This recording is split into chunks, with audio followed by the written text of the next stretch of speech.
Thank you, Julia. Thank you, panel, for this most interesting discussion.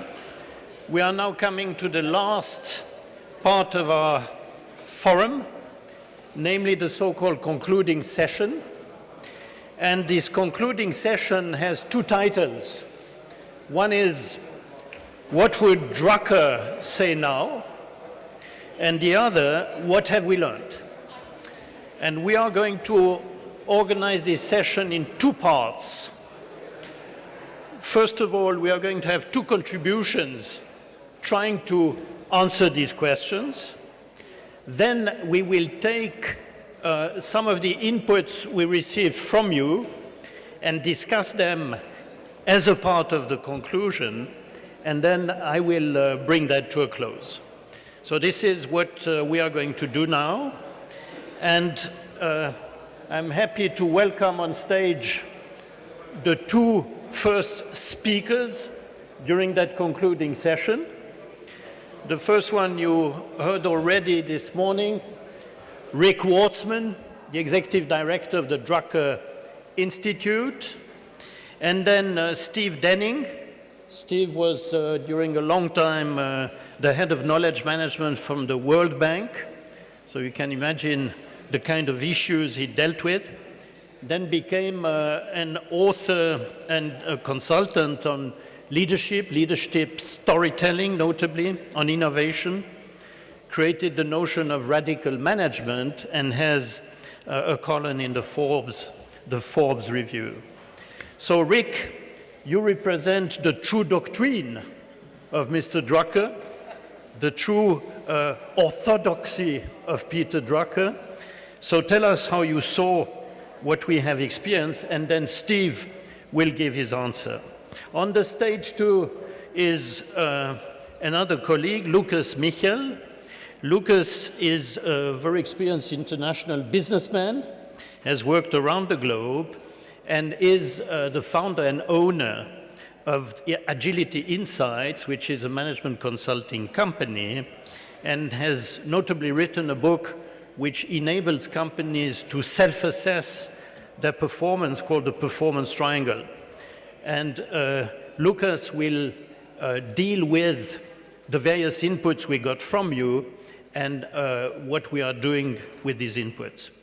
So let's start, Rick, with the true doctrine.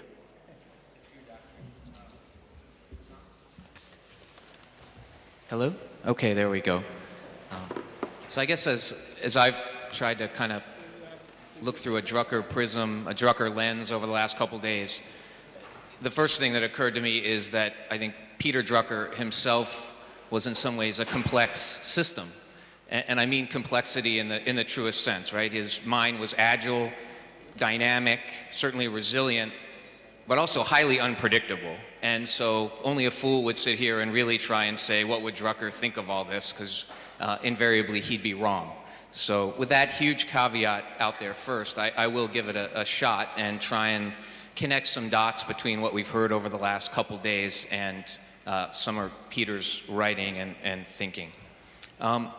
So the first thing, and I sort of captured a list that dovetails somewhat with what Linda came up with, and it varies in some places of kind of the quick checklist of some of the lessons from here. The first one, and I think he would seize on, is we heard quite a bit from the executive panel and from Don and Tim and others, which was the idea to be humble.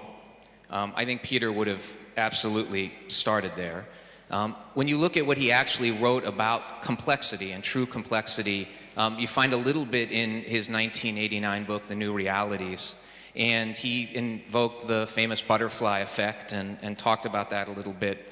And he noted in there, he said that the climate is predictable and has high stability. The weather is not predictable and is totally unstable, the weather being truly complex. Of course, now I'm not so sure that's even true about climate anymore, since that was written. But that said, he thought about the ways that people tried to then manage really complex situations. And he thought, because you really can't manage things that are totally unstable and highly unpredictable, we often make a mess of it. And he invoked, and I apologize to all the economists in the room, but he pointed to economists who I think he thought often confused their ability to reasonably predict climates with an ability to understand and thereby control the weather. So he referred to them as economist kings and who thought they were infallible. And we've all seen this through history, right? The economists who in the 40s thought that we could maintain full employment, generate and maintain full employment, and that didn't happen. We've all heard more recently how we can tame business cycles, and that hasn't really worked out very well. Or, how we can engineer soft landings, and, we're in the middle of a really hard landing still right now.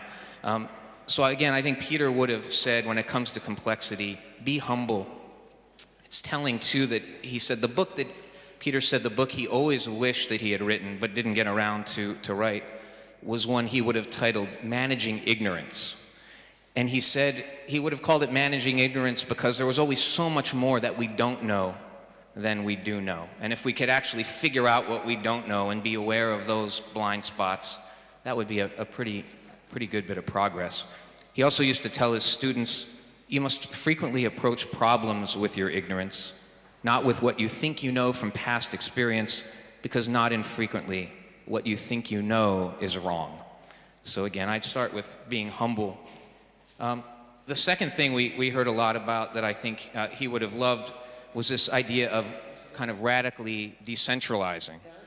Peter, of course, believed very strongly in what a lot of people term bottom-up management. It's the basis of management by objectives, right? You push responsibility and accountability as far down into the organization as possible. And so I think he would have been very intrigued by this notion of self-organizing institutions. I think he would have found that as kind of continuing on that, down that same line and pushing that idea even further. And certainly there are more and more opportunities, as we've heard over the past couple days, to do that because of technology. And to that end, Peter wrote, the new technology will demand the utmost in decentralization. Any enterprise that attempted to centralize decision-making at the top is destined to perish miserably. It would go under, he wrote, like the great reptiles of the Saurian age, who attempted to control a huge body by a small centralized nervous system that could not adapt to rapid change in the environment. Now, it's a great passage, I think, and what's really amazing is he wrote that in the practice of management in 1954. So not quite 1868 or whatever Roger invoked, but pretty impressive. The third point I think that Peter would have seized on was the idea to embrace integrative thinking.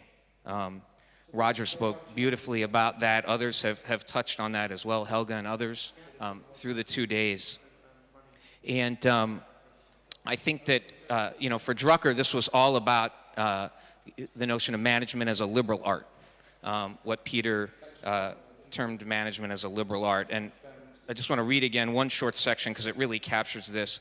Management, and I think he meant management properly practiced, but not often practiced, deals with action and application, and its test is its results. This makes it a technology. But management also deals with people, their values, their growth and development, and this makes it a humanity. Management is thus what tradition used to call a liberal art, liberal because it deals with the fundamentals of knowledge, self-knowledge, wisdom, and leadership, art because it is practice and application. Managers, Drucker continued, draw on all the knowledge and insights of the humanities and the social sciences, on psychology and philosophy, on economics and on history, on the physical sciences and on ethics. So talk about integrative thinking, I think that really captures it beautifully. And there was this great story, it may be apocryphal, but I think it captures a lot of it, where supposedly a young person once asked Peter, how can I be a better manager? And his answer was, learn to play the violin. So pretty fantastic. I think that next he would have seized on the idea, and we've heard a lot about this, of creating organizations, creating as organizations, and then as individuals taking advantage of them, of opportunities for lifelong learning. Knowledge workers, Peter said, must have continuous learning built into their tasks, And a knowledge organization has to be both a learning organization and a teaching organization. Knowledge today in all areas changes so fast that knowledge workers become obsolete pretty soon unless they build continuous learning into their work. I think he would have next loved this idea of putting the customer at the center of everything. That obviously is so true to everything Peter wrote and wrote repeatedly throughout his life, right? As we know, he said there was only one valid definition of business purpose: to create a customer. And I think he would have, again, seen complexity as opportunity if it meant the ability to interact more directly with customers and have the customer at the center of everything, and even have more power put into customers' hands, a theme we've heard repeatedly. He would have loved the idea, all the times we've invoked over the last couple days, the need to continually innovate. Again, this has come up over and over. I'd point you to his 1985 book, Innovation and Entrepreneurship, where he talks about the need to continually innovate. Next, I would say that he would have looked to, I've heard a lot about the word simplify. I would think maybe a better word is clarify. Again, in the midst of so much complexity, when things are unpredictable, I think you'd want to try and do away with the complications so you can deal with the actual complexity better. Kurt Pullen from Herman Miller touched on the idea of planned abandonment. Stop doing things that are no longer yielding results and that are getting in the way of producing tomorrow. Planned abandonment would be a big piece of that. Avoiding information overload was something that Peter wrote about in an HBR article called The Coming of the New Organization. And we've heard about the importance of that. With so much data available, making sure that the data that winds up in people's hands is actually useful and nothing more. And we heard a lot about that in the breakout session here this afternoon. And another way to clarify that Peter absolutely lived by, of course, was to ask lots of questions over and over and over again. And I think some of his most basic questions he would have said are important to ask again and again at a time of complexity. So what is our business and what should it be? Very actually difficult to answer in a complex environment, and one that's bound to change quite a bit. Who is our customer and what is the customer value? Again, things that may seem simple but are actually in a complex environment going to constantly be changing. He would have loved the idea of reaching beyond our own walls that John Hagel talked about. And in his book, Management Challenges for the 21st Century, Drucker called this bringing in the meaningful outside, and there's quite a lot there. And then I'll leave you with one more. I have a few more, but I want to turn it over to Steve, and I will leave you with one more. And I kind of bookended, start by being humble, and I will end with this one, because I think maybe those are the two most important. And this is something we've also heard, is to maintain a commitment to values in a time of complexity. Eve Droz this morning during the government panel talked about being guided by a set of core values. That becomes increasingly important as you climb that complexity curve. Charles Handy began by talking about getting the order right, passion, people, and profit. And having those kind of guiding principles, those core values, I think are so essential at this time. And Umar actually, I thought, quite forcibly and in ways, probably language that Peter wouldn't have used, but really hit on some very important things. And when you talk about what kind of values, I just want to leave you with this passage from the Ecological Vision, which Peter wrote in 1993. Drucker noted in there that he, believed in economic costs being calculated and taken into account. He certainly believed in the desire of profitability and organizations being sustainable and profitable. I believe in free markets, he added, having seen far too much of the alternative. But still, for me, the economic sphere is one sphere rather than the sphere. Economic considerations are restraints rather than overriding determinants. Economic wants and economic satisfactions are important, but not absolutes. Above all, economic activities, economic institutions, economic rationality are means to non-economic, that is, human or social ends, rather than ends in themselves. So I will leave it there. Very good. Very impressive to see how rich and actual Mr. Drucker thought is. Steve, how did you look at that? I think he would have been impressed by the common ground of the many speakers from these very, very different backgrounds have come here and really reached very common views on issues. Maybe, as Julia suggested, we have clearer questions than perfect answers, but a consensus about what the questions are. I think he would have loved the shared passion of the speakers. That's one thing that really struck me, is that sometimes management is regarded as a rather dreary subject, but everyone here thinks management matters, that management affects more lives more profoundly than almost anything else that we do as a species. And when you only have 11% of people passionately involved in their work, that I think he would regard as a tragedy, as the 21st century, as that the best that the human race can manage. I think he would have certainly endorsed Doris Drucker's point that information revolution is not about communication. It's a much bigger thing about human behavior and human values.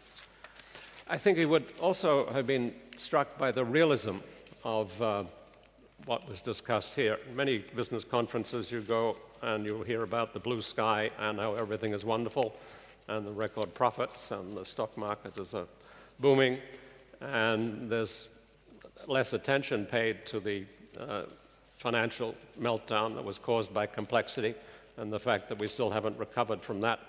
And this was a conference in which many speakers described the performance of our organizations as grim. These organizations are in trouble. John Hagel's reference to the shift index study, where the rate of return on assets is only 1/4 of what it was in 1965, and the passion of workers only 11%. Those kinds of studies are not often central in business conferences, and I think he would have applauded the realism of this conference. Other speakers also underlined the fact that our organizations are not working very well. They're in trouble. George Kepich said line organizations don't work anymore. Don Tapscott, our organizational models are wrong. Charles Handy, the inhumanity of our firms and the helicopter parenting that doesn't work. Tim Brown talked about the fear-based environments and the lack of creative confidence. Imar Haq talked about the cynicism and mistrust in organization, an age of failure. Our organizations fail us. If 80% of organizations disappeared, who would care? And Don Tapscott, our organizations have run out of gas. And we're at a punctuation point in history where we need fundamental change. So all of the speakers have been underlining that our organizations are in trouble and are in need of significant change. The third point, I think you would have been impressed that there is a convergence on what our organizations should look like, how they should deal with complexity. I was struck by the commonality between the public sector and the private sector discussions, very similar kind of diagnosis and answer. And although speakers refer to these issues with different terms, really a great deal of common ground between them. Don Tapscott talks about it in terms of self-organizing networks. John Hagel talks about scalable learning. Tim Brown talks about design thinking of different ecosystems fit for the creative economy. Frederick Malek talks about a new world, old world organizations moving to a new world, and those that don't adapt will suffer extinction. And we're looking at a great transformation we saw in the public sector discussion also about learning from positive deviance and survival with the fittest rather than survival of the fittest. These are different ways of talking about what I believe is a convergence on a different way of thinking about organizations. And I think that convergence you would see more clearly if it was looked at in terms of the subset of organizations. 5 dimensions of organizations: goals, structure, coordination, values, and communication. If you look at each of those, one can see how much convergence that there is, both with the foundations that Peter Drucker himself laid, but also between the speakers themselves. Peter Drucker's foundational insight, the only valid purpose of a private sector firm is to create a customer, is something that has underlaid many of the interventions that we heard here. Somebody commented that they'd never heard the word purpose used as often as they had in this conference. And Fredman Malik pointed out money-driven economy won't work. Rick Goings, purpose is the glue that holds people together. And Charles Handy, money becomes the point, you have lost the point.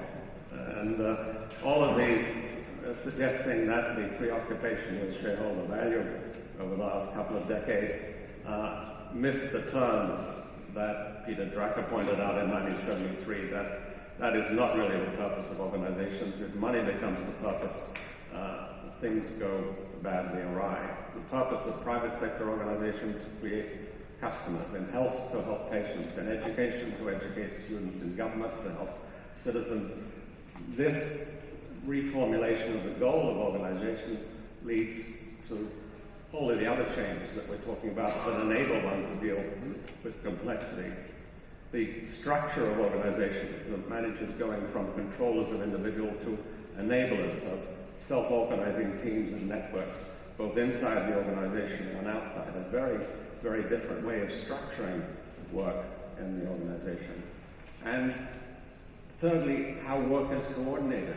I think in this area, again, there's different terminology used, but a great deal of common ground between the speakers. Tim Brown calls it design thinking, and Harvey Wheaton and Klaus Newman would call it Agile or Scrum or Kanban. And Charles Edouard Bouet talks about life footprint, and the military talks about mission command. And we had strategic agility and test, learn, and adapt in the public sector discussion. All of these are different ways of describing a new way, in the sense of coordinating work, that solves a conundrum that 20th century management didn't ever solve, which was how do you combine discipline, execution with continuous innovation. And 20th century management oscillated between those two goals and never really got it right. These ways of coordinating work, which have evolved really in the last 15 years, resolve that conundrum. They enable both continuous innovation and discipline execution, and they involve, as we heard, working in short iterative cycles, giving autonomy to the people doing the work, getting direct feedback at the end of each cycle, and managers' role shifting from being a controller to someone who enables the work, who enables the emergence of new ideas and removes impediments in the work. And fourthly, values. Values. The 20th century organization, which where efficiency and predictability were the name of the game. Now the values, much more important: transparency, continuous improvement, and sustainability. Transparency, many of the speakers underlined. Chandra was talking about how all data must be available to all levels, how we must visualize and use a big room where we can see what's going on in the organization, and continuous improvement, the need to continuously innovate, because there has been this shift in the balance of power from inside the organization to the customer, to the external part of the organization. And finally, communication. Communication, which used to be in a top-down, one-way direction, is now multi-directional and horizontal as much as it is vertical. Not that vertical disappears, but horizontal becomes much more important. And an interesting story on the front page of the Financial Times this morning about J.P. Morgan, which launched an effort, was about to launch an effort to communicate with its customers with a live session on Twitter, Ask JPN, but had to abandon the effort because it was so overwhelmed by the inflow of negative communications from its customers. This is an old world organization trying to move into the new world and realizing that it hadn't really understood what its current situation is or what its relationship to its customers are. A fairly dramatic example of how these two different worlds are lining up. So I think if we look at each of these dimensions, one can see how the speakers, although using different terminology, and in fact a very similar vision of what these new organization models should look like. And I think he would suggest that Richard suggested at the start of the conference that the forum should be a center of gravity for management. What the consensus that has emerged here provides a solid foundation to provide that center of gravity for management. Thank you, Steve. I'm getting a little bit worried because there is so much consensus there that, we can feel it in the air. There is too much for my comfort. Now, let me try to get less consensus, if possible.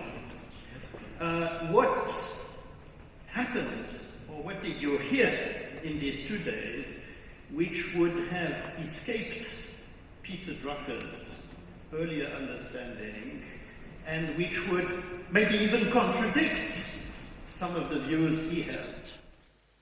Rick, what do you see? Well, I think one thing I touched on, but just to elaborate a little more, because I think it raises an interesting puzzle. So the idea of really self-organized institutions, really autonomous, would I think directionally be in the spirit of what Peter wrote about very much. But, I think most of the world, at least as I see it, most of the corporate world, most of the organizational world, hasn't really gotten away from a top-down approach. In other words, they didn't even get as far as where Drucker wanted them to get in the 50s. They're stuck somewhere way up the continuum. So one question I think he'd have, one question I've had in my own mind is, if they haven't even gotten that far, how are they in the world going to get all the way down to being completely self-organized? Do they leapfrog over this step that they've missed entirely, where they're not even really engaging their employees now, as we've heard, and suddenly and magically get to this very new place where their employees are even more autonomous, and hopefully with that have accountability and responsibility and clear direction for what they're at least aiming for? I think there's so much. There's a very long way to go, and I wonder how we're going to get from here to there when we haven't even gotten half the way down the chain yet. Steve, what do you see? I think in some areas he would say, "I told you so." Particularly, say the goal of the organization is to create a customer. But I think the area he would be most surprised would be the one that I flagged: how work is coordinated. In his books in the final 10 years of his life, he puzzled over how could we improve the productivity of knowledge work, and saying they hasn't really made much progress on that.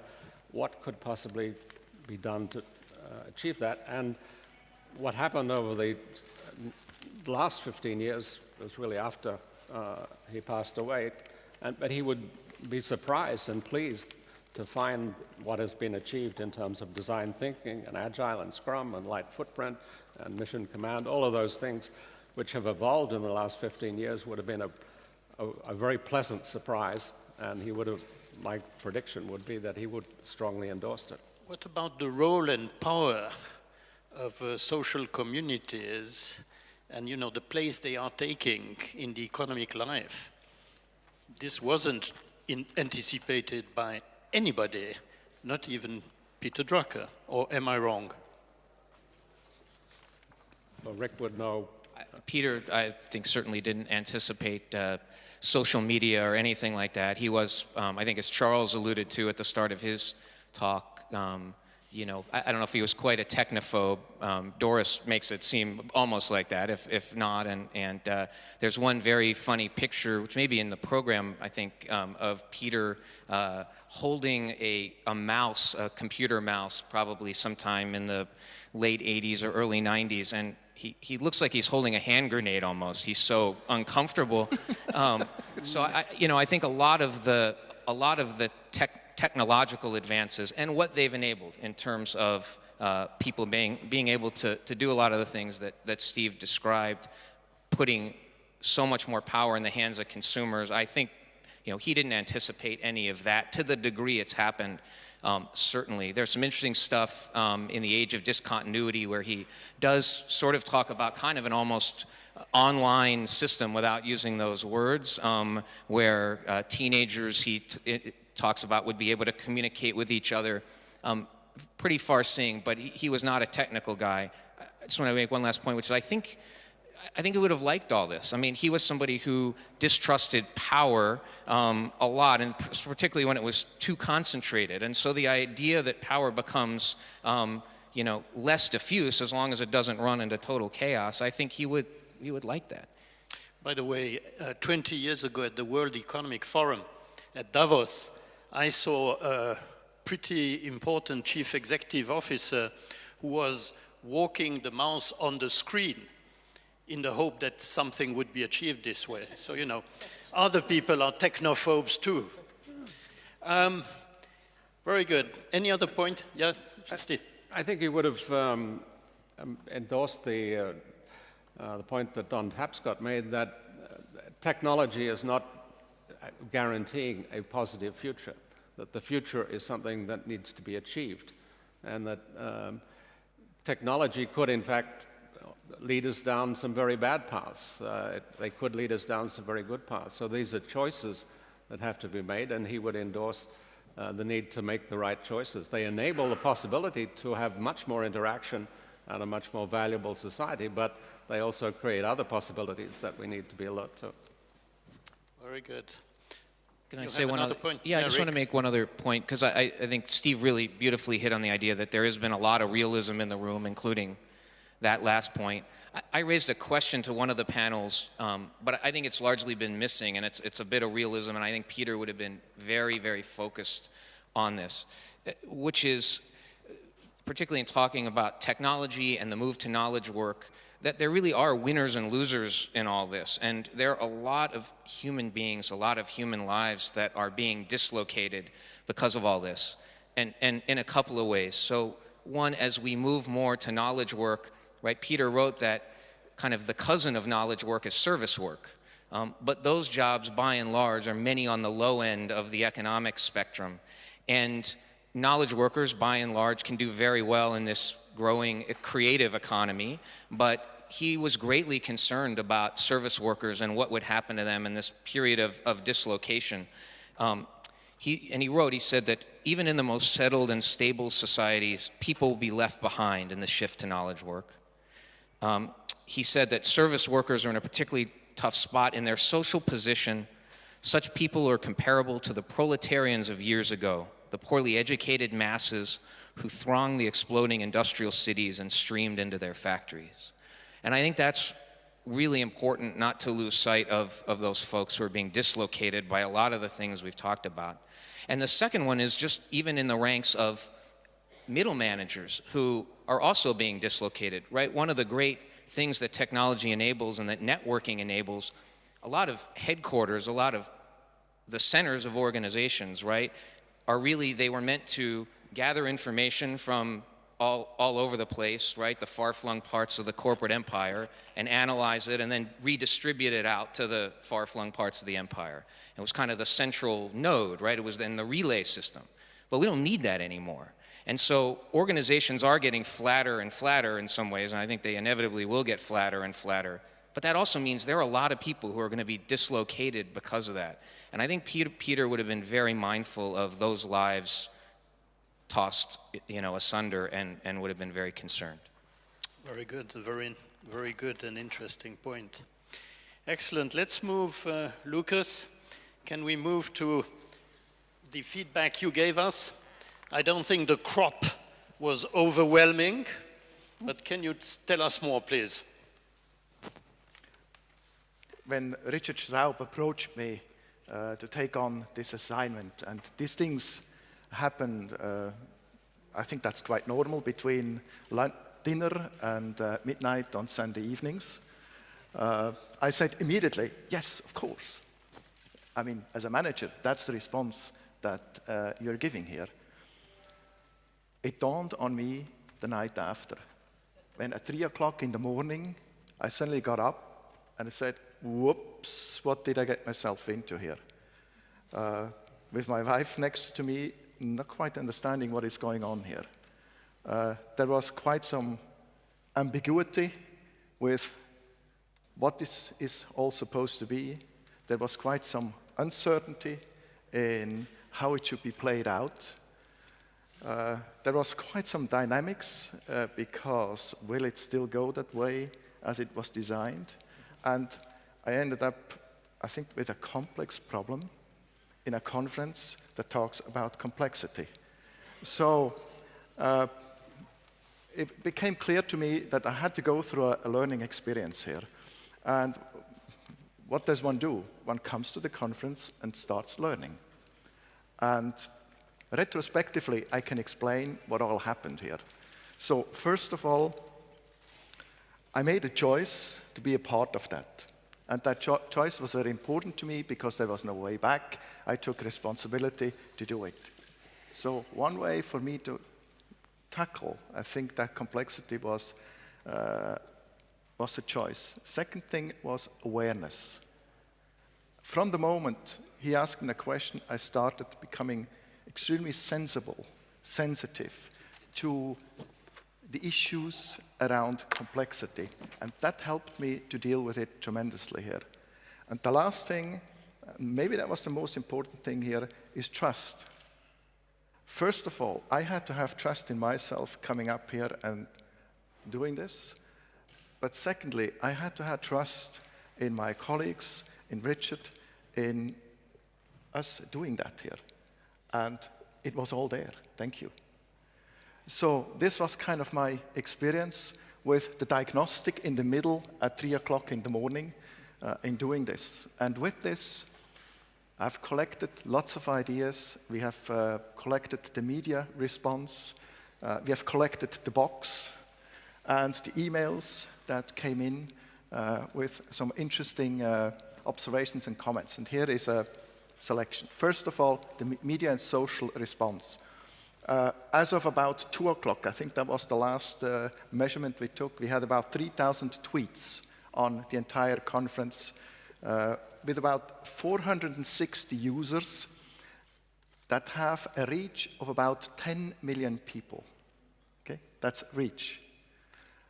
We had Jean-Alexis Spitz up front here with himself about 400 tweets done during those days. David Anderson, I think I need to look up there somewhere, with more than 100 tweets.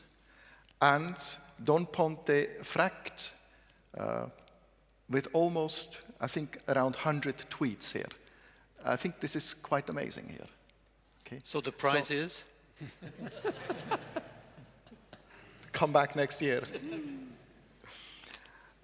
So this is kind of what we had from the social media.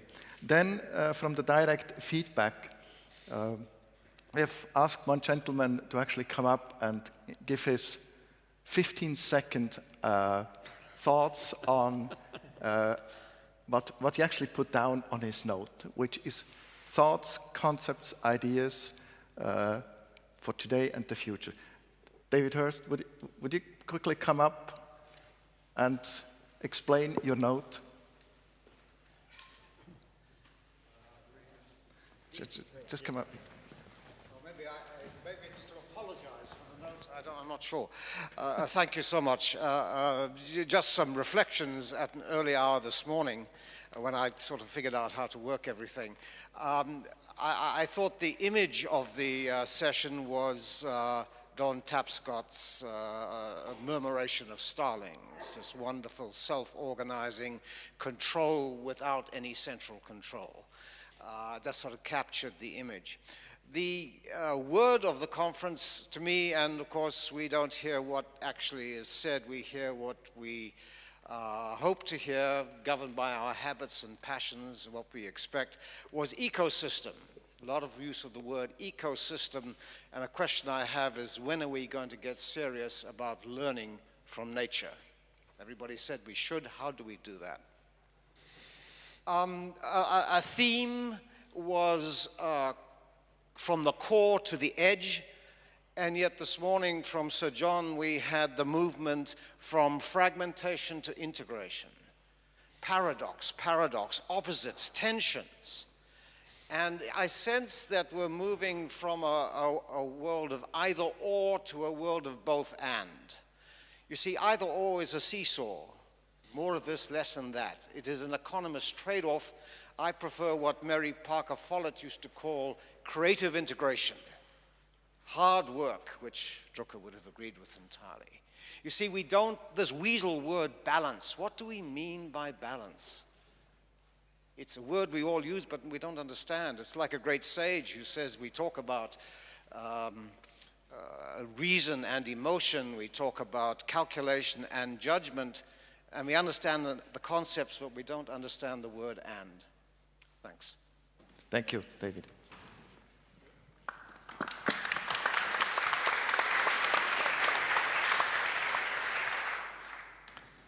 There is another issue that needs to be discussed. Managing business and startups in a political conflict zone. That was raised by Syed Mudassir. Okay. As a suggestion for next year, or? As something that needs to be considered next year, today, whenever. Political fight zones is a bit of a broad term, I would say. Some people think it means war. Others would say this is the US. So, you know, we need to define that carefully. But this is an important topic. Yeah. Mr. Remenet suggested, why are always the wrong people at such events at this forum? Which means that he would see less of us here, or different people, or more. I'm not sure. I'm not sure either. I'm not sure, but I'll take one interpretation of that question, because I think there's an interesting way to look at it, and it's something that at the Drucker Institute we think a lot about, actually. So we see ourselves as a behavior change organization, and we have all kinds of programs that we try and drive organizations to do the right things and be more effective and responsible, and in turn contribute to a healthy society. But we tend, when we work with organizations, companies and nonprofits, and government agencies, they tend to be the ones that are already leaning in that direction, and we're sort of maybe helping them get there a little faster, but they're already believers, if you will. These tend to be organizations that have a strong sense of purpose, for example, right? Or they're probably not going to the Drucker Institute to look for guidance in the first place. So maybe one way to think about that question, it's actually a really interesting one. We all are probably preaching to the choir here, right? I mean, a lot of the areas where there was maybe violent agreement on many things, as Steve pointed out, because we all believe in these fundamentals, it's what attracts us to come to a Drucker conference. So it's actually, I think it's an interesting problem, if you will, which is how to start to change the minds, or at least engage in an interesting dialogue with those who don't share your worldview. So maybe an assignment would be, because of course everyone's going to come back next year, I'm sure. So maybe you have to bring one friend, or maybe one acquaintance, since it probably wouldn't be your friend, one acquaintance who doesn't share your worldview. And maybe we can consciously, some way, try to mix it up a little bit. And Richard, maybe you could have segregated seating or something too. So, but seriously, maybe there's some way to mix it up better. So this is an excellent interpretation, which would explain the consensus, of course. Maybe another interpretation is something I live quite often with when visiting a client, is you discuss an important issue with, say, the Chief Information Officer, and then people would wish that the CEO would have heard the story. So there is, you know, either kind of a hierarchical dimension to that suggestion, or the one you were describing. And we need to think both of them through, I would suggest. What would be the next one, Lukas? So this is a question from Fran Krug. How can we address the need to develop prepared future leaders? There was a bit of discussion on that this morning, on the training of leaders, but obviously there is an appetite for more. Is that how you interpret that question? I would say that in some sectors there is a very large experience of training leaders for this new economy. Particularly, I would say the software sector has probably the largest and most developed experience in doing this, and so one could learn from that experience. And it has been, I believe, largely successful, and certainly an experience that could be applied in other sectors. The other aspect of training leaders is to change the organization so that it encourages the kind of leadership we're talking about, as opposed to what many of the speakers described, namely a type of management that kills innovation, that kills enthusiasm, that kills trust, that kills all of the spirit that we're looking for in leaders. And then you ask, why don't we have the leaders we want? Well, with that kind of environment, one is simply not going to get the leaders. So changing the organizations is probably the most urgent task to achieve the kind of leaders that we need. By the way, this forum itself is a learning experience, and that's why one needs the right people there, as said earlier. Rick? Yeah, I would say in terms of just sort of business education and business school education, I think it's worth noting that the academics who are here, the scholars who are here, they really are outliers in a lot of ways.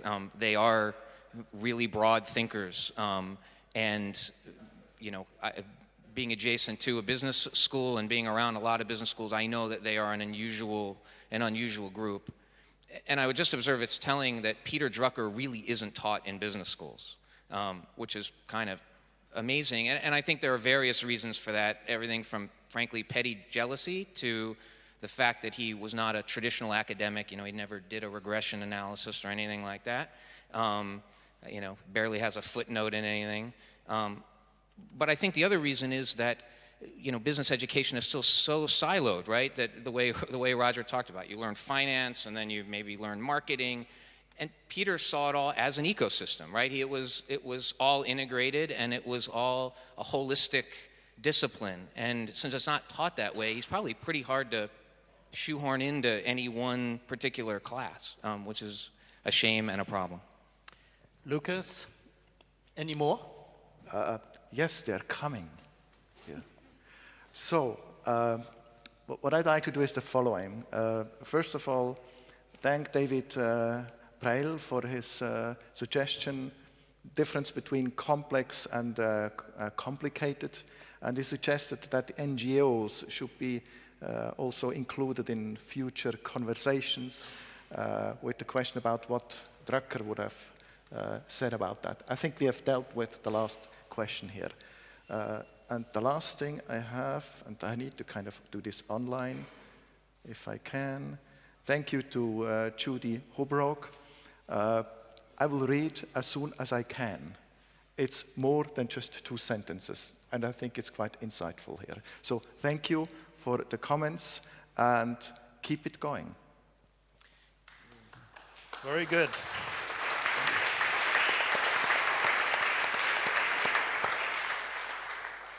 So thank you very much. And some time ago, I had also a discussion with my good friend Richard.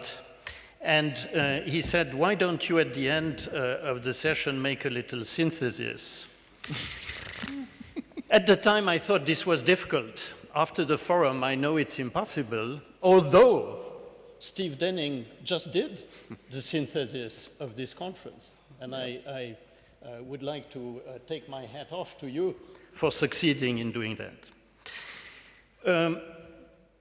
Personally, I think that with such an increase in complexity, because the increase is hard to dispute, doing the right synthesis in an academic, elaborate way would take quite a bit of time, and I don't intend to spend next week doing it. However, I would have two suggestions at the end of our forum.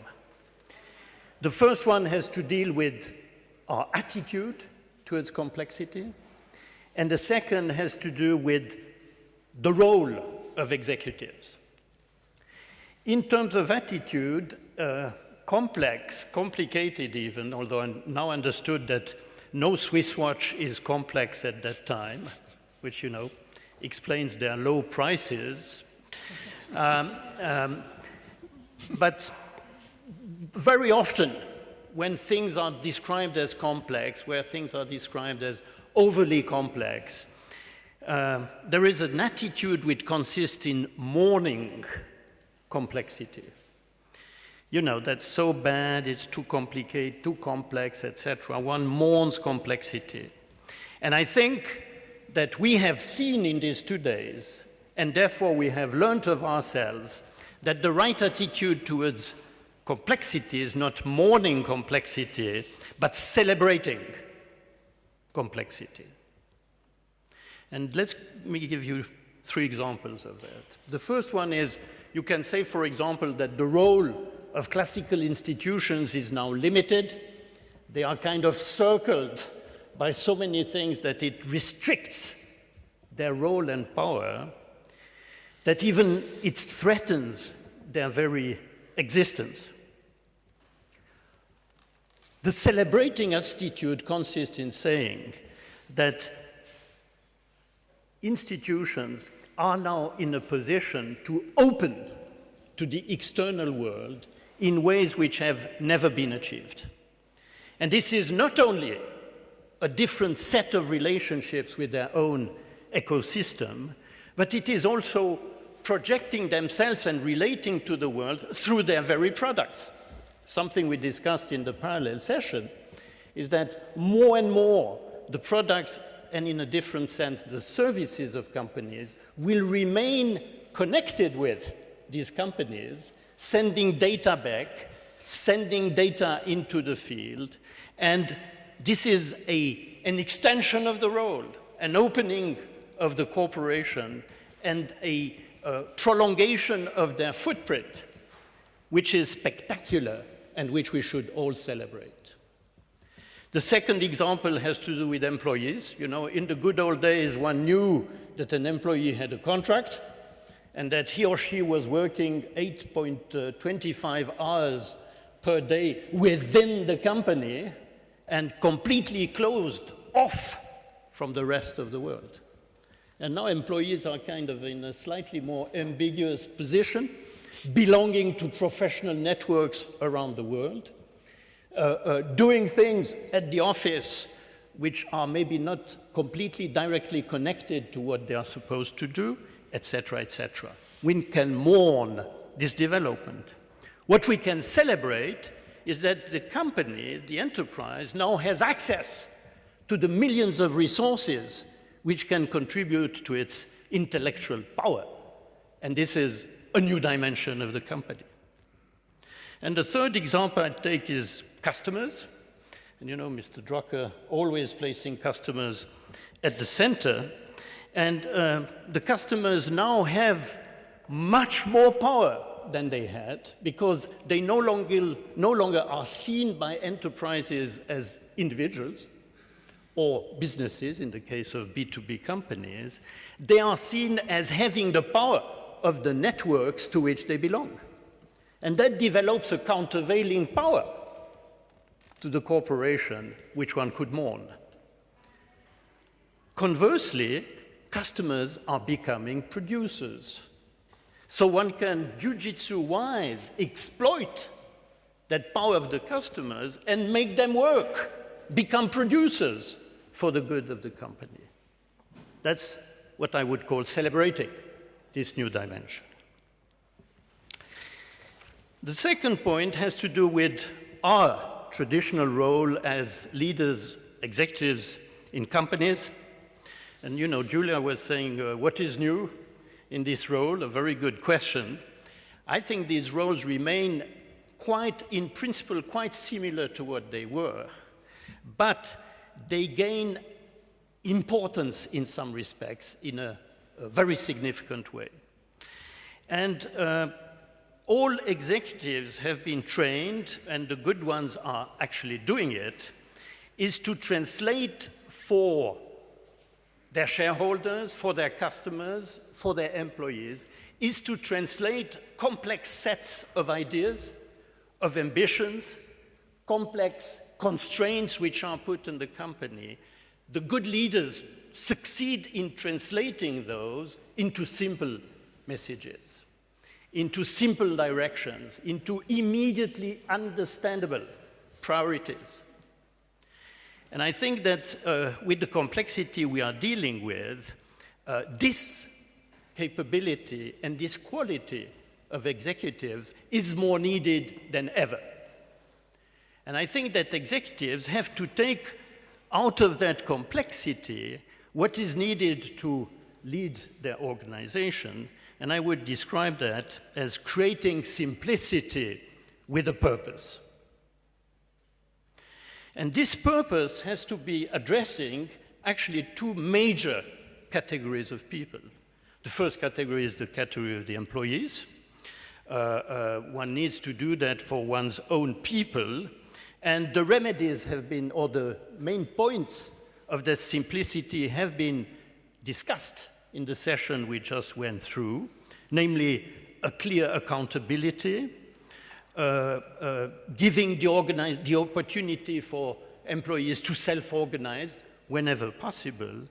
And even from a technology standpoint, it is the duty of the top management of leadership to make sure that the good things which technology enables are not overwhelming employees and actually embarrassing them with an embarrassment of riches. For example, the information I need when I'm filling a shelf in my shop early in the morning has nothing to do with big data. It just needs to tell me, put that box into that second shelf on the left. And I think that top leadership has a duty to be using all of these instruments to create the simplicity which enables workers, employees, to deploy the best of their creativity and their competencies. And then again, the second target of simplicity needs to be the customer. And the customer, one always said the customer should be at the center of the organizations. Actually, now there is a risk that this is happening. And when the customer is in the center of your organization, you might not want to have him or her there, because it could be slightly disturbing. But customers actually have expectations which have grown with their own understanding of technology. They enjoy technology and the simplicity of technology and the power of technology immensely. And therefore, the corporation needs to, and this has been said this afternoon more eloquently than I could, corporations need to take all of the work they do for customers and translate them into what many people call the single customer experience, where the customer deals with the corporation in the same way or in a comparable way, if it's physical, if it's through that channel, if it is through a distributor, through a dealer, the whole experience of dealing with the corporation should be the same. And I think this is, again, one of the first priorities of leadership in this new world, to make use of all the power given by complexity to the enterprise and translate it into the simplicity with the purpose to provide a rich but unified and satisfying single customer experience. That's what I would submit to you, a new attitude and reinforcing our role as creating simplicity. And with that, I would like to thank all of you for being there, and more importantly, give the floor to Richard for the official closing of our forum. Thank you very much.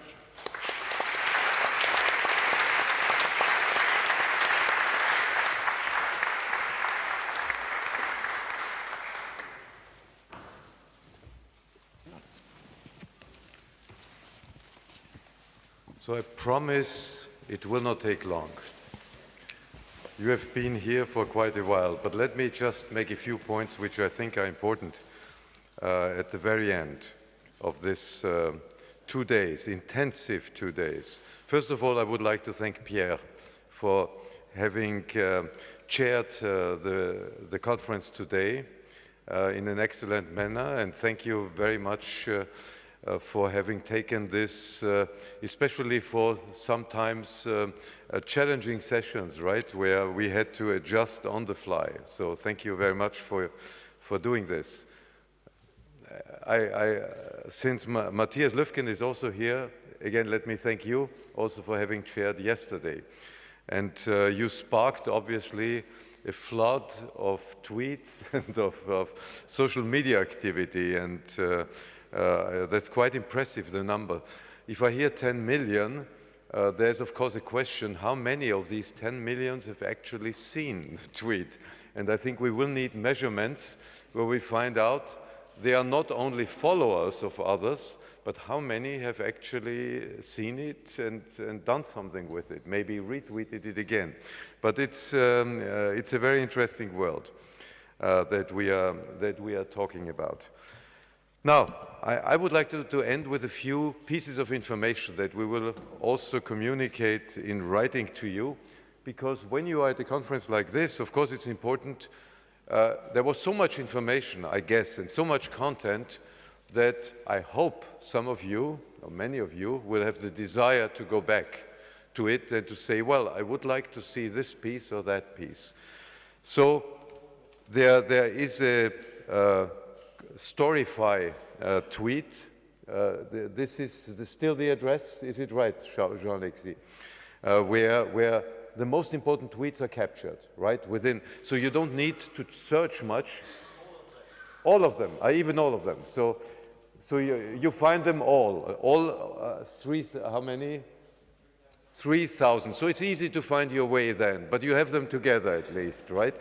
So that's one address. I wanted also to remind you about the address for the Global Education blog, and this gives me an opportunity to thank Mark Thomas, who was sitting, listening all the time in a very concentrated way and writing the blog while during the conference. And it was immediately translated, including photos, and you can find it on this address. So if you want to go back, use it, right? Look at the, and I've seen it once, how it does it, and it's really great. Yeah, you have immediate possibility. You don't need to wait for all the other documentation. You can see important information from all the plenary sessions and all sessions and the selected breakout sessions, right? So otherwise, I just would like to remind you that the Drucker Forum blog, which you can find under druckerforum.org, you just click on blog. There you will find many good contributions, great contributions, but you specifically find the Doris Drucker contribution in, as I said, in writing, plus a shortened video version. So I recommend to you, go there, read the Doris Drucker blog post, and remember that she has written it all herself. Nobody was involved. She came up with this herself. In addition, I would like to point again on the we have a summary page on the Drucker Society, on the druckerforum.org website of the complexity series with Harvard Business Review. So we have sent it out many times, so I hope you have it, if anybody has difficulties to find it. But you can find it on the website. You see all the blog posts where Julia Kirby has helped us to get them online on Harvard Business Review, and there will be still the flow of posts from the complexity series will still continue, because we have a few in the pipeline, and I guess they will move to the official Harvard blog network within the next 2 weeks or so, right? So I've set a date, Julia. Okay, good. So otherwise, I hope in terms of documentation, you will also read something in the media. We had some great media here, so they took a lot of notes. Andrew Hill is no longer here, but Andrew, I would suspect that you can read something in the Financial Times shortly. Is Adrian still here?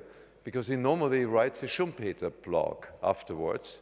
And, you know, since I see Tim Brown, who has a tremendous network on LinkedIn, there may be an opportunity also to capture something from the conference. You have 530,000 followers, if I remember well, in your LinkedIn community. You are under this category of LinkedIn thought leaders, or however they call it.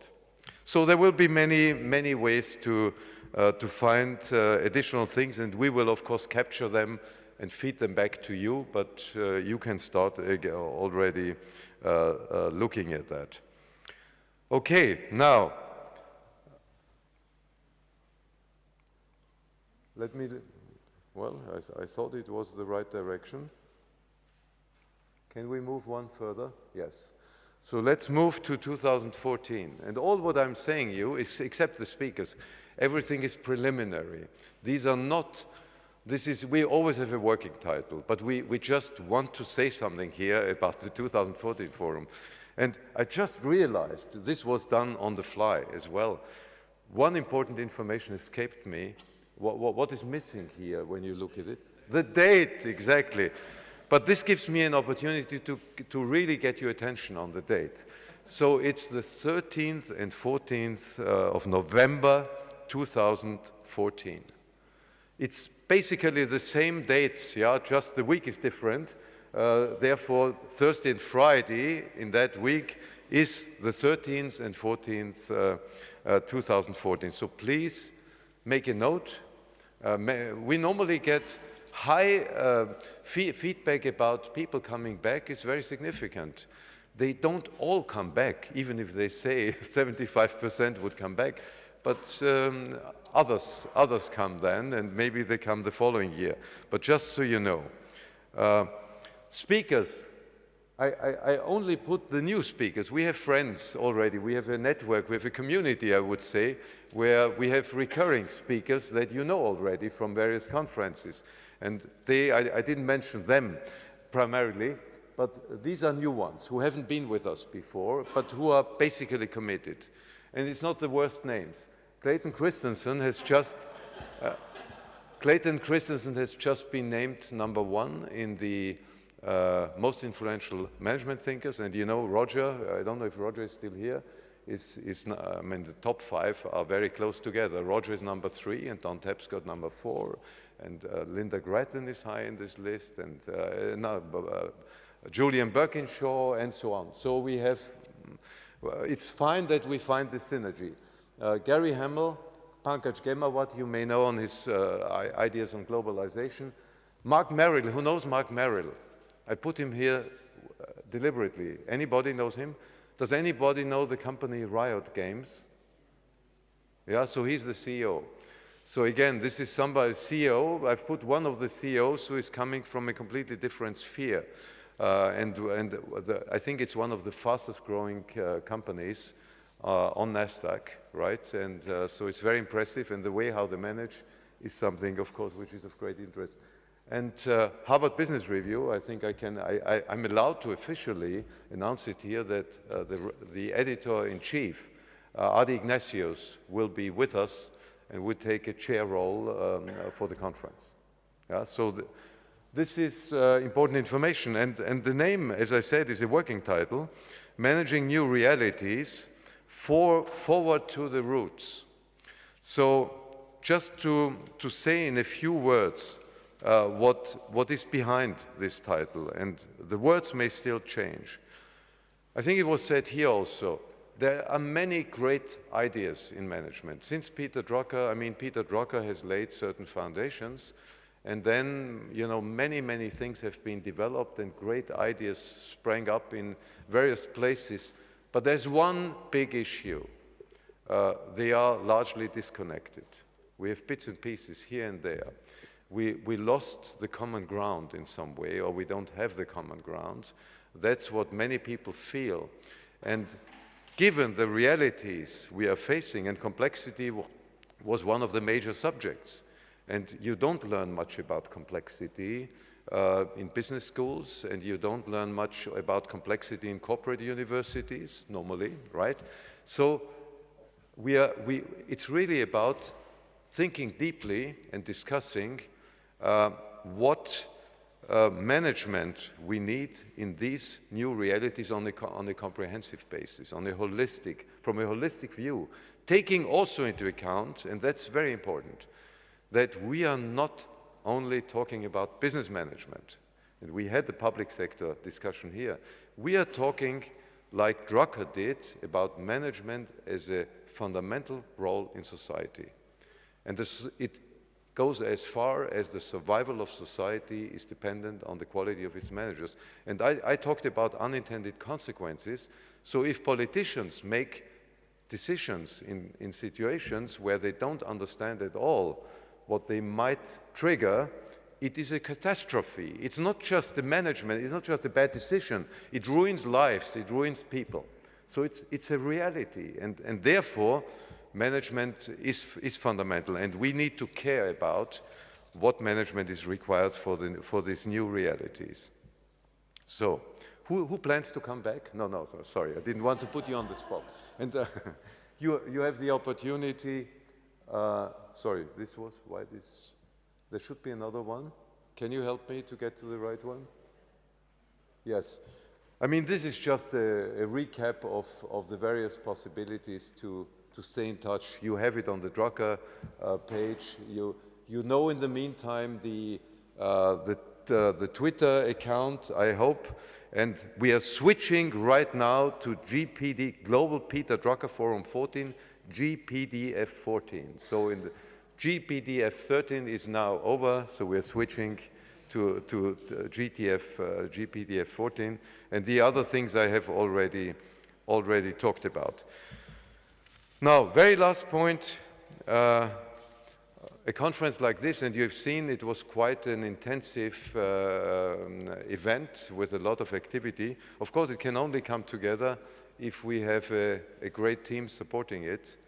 And I would like to take this opportunity to thank the team from the Drucker Society. And I may not name them all, but I would just like to name those who were most deeply involved in helping us prepare that. Stephanie Gosch, are you here, Stephanie? They may not all be here in the room. Yeah, we didn't organize that.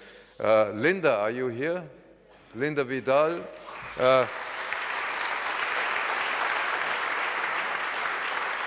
Who doesn't know Linda?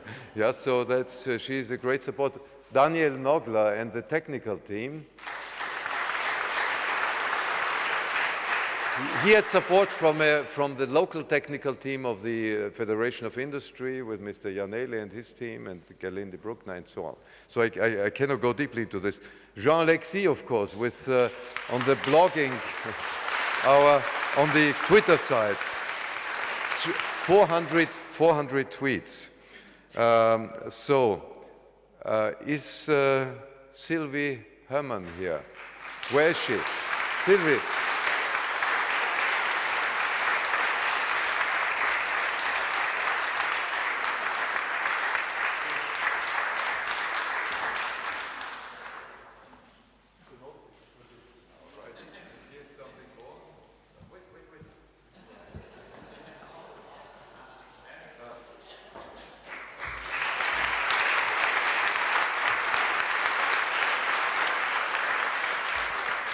Sylvie is really in the middle of all this. I mean, when you get closer to the conference, registration system, the whole administrative logistics, financial issues, etc. So she is very, very deeply involved. And last but not least, I would like to thank my wife, Ilse Straub, who